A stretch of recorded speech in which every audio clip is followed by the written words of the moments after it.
Hello, Ears to Hear podcast friends. I'm back, kind of healing from some sicknesses over the past few weeks. Me and the whole family, but glad to finally get my voice back and be able to do a little recording here with Kacie. Say hi, honey. Hi. And we wanted to talk about the true meaning of Christmas. Now, the origins of Christmas and its true meaning really have nothing to do with Christ. I wouldn't say not the true meaning, maybe just the history behind the holiday. All right, fine. The origin of the seasonal celebration is in fact surrounding the Saturn cult. The Saturn cult originating with the worship of the planet Saturn. Various cultures all celebrated a winter equinox, a peak of winter time. Those of you who are big fans of me being all cosmology, that's when you could see the planet Saturn the brightest. It was at that winter equinox.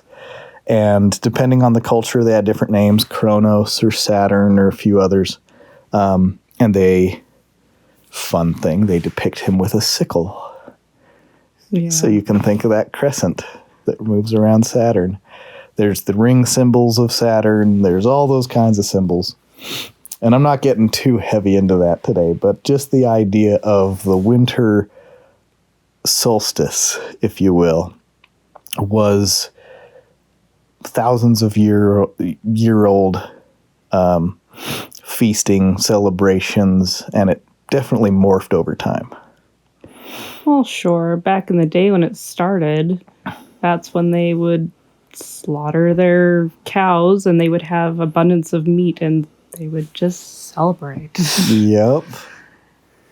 So it was already a very popular holiday. Very. Yeah. And it grew from more than just one day. It grew to be like week-long celebrations. Oh, yeah. I mean, the Norse, they would feast and feast until their fire went out. Sometimes it lasts like 12 days. Right. Over the centuries of its use,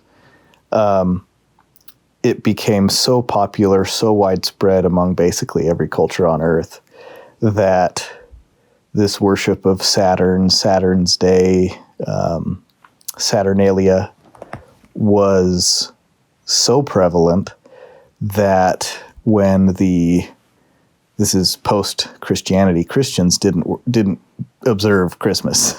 No. So post the Christians basically having their great apostasy of the apostles' death and the Roman Catholics becoming the Catholic Church and adopting a version of Christianity, they supplanted Saturn as the object of worship with Christ.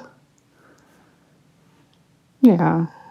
And it was it Pope Julius back in I can't remember when, but he was the one that started Christmas in December.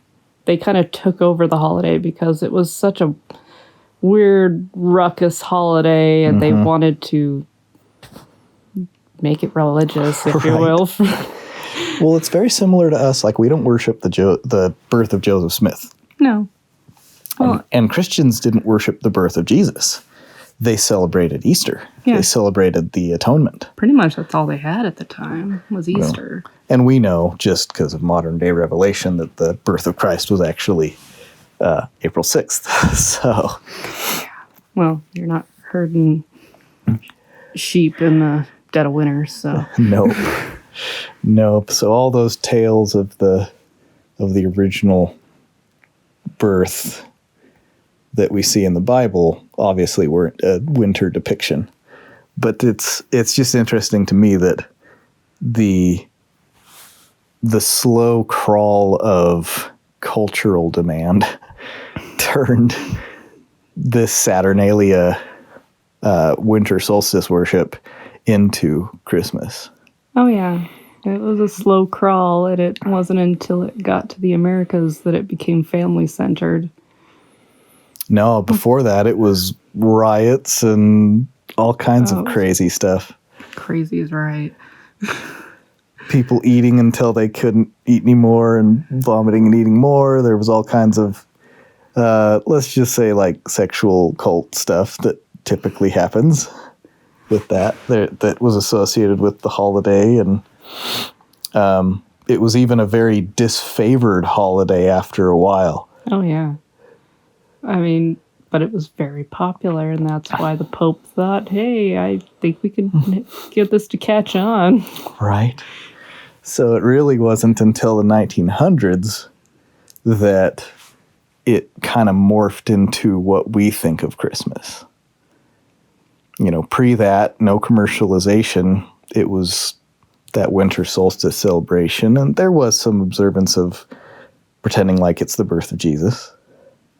But it's mostly in the 1900s and on that Christmas has been continually adapted into what we see today. The traditions and all those kinds of things merged into one holiday, if you will. Oh, yeah. And not trying to downplay the reason why we celebrate it today. The history behind it is very interesting. Isn't it weird? Oh, yeah, especially when you get into, like, St. Nicholas actually being a real person. Oh, yeah. Giving people bags of gold, and that representing in theory, one of the theories of how we get the Christmas socks. Right, or the poor coming to the rich and demanding that they share, or else they cause mischief. Yep. Basically like trick-or-treating, but at Christmas. Oh my gosh. At least it's not the purge. Leaves the carol of we won't leave until we get some a whole new meaning. Right. Oh, and there's so many of those carols that we really don't even know the true meaning of until you dig into some creepy history. Oh my gosh. And then you have the stories of Krampus, and if you have a Saint Nicholas, you get a good guy, you got to have a bad guy involved in Christmas too. So there's got to be someone who sneaks into down your chimney and will treat your kids bad if they've been naughty. Which actually originates way before any like Christian association with, I'm trying to remember the culture, but they believed in the kind of goblins that would come down fireplaces and take away and eat naughty children. I mean, even the naughty and nice list has its origin in Norse mythology of Odin picking and choosing who would live through the winter. Oh yeah, because that wasn't a thing when the real Saint Nicholas was around. That came later. Yep. That merged. Right.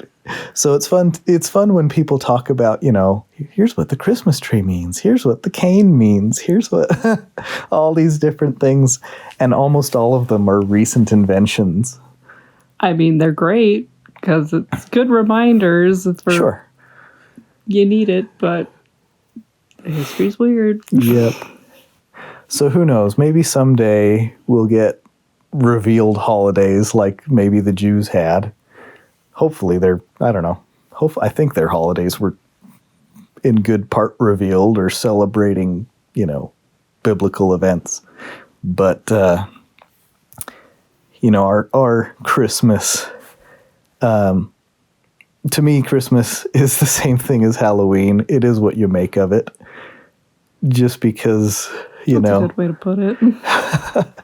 Because a lot of people get really upset at, oh, you can't do Halloween because if you do that, you're actually worshiping the devil and blah, blah, blah, right? Well, when you look at the real history of Christmas, would you make that argument? Not anymore. Not anymore.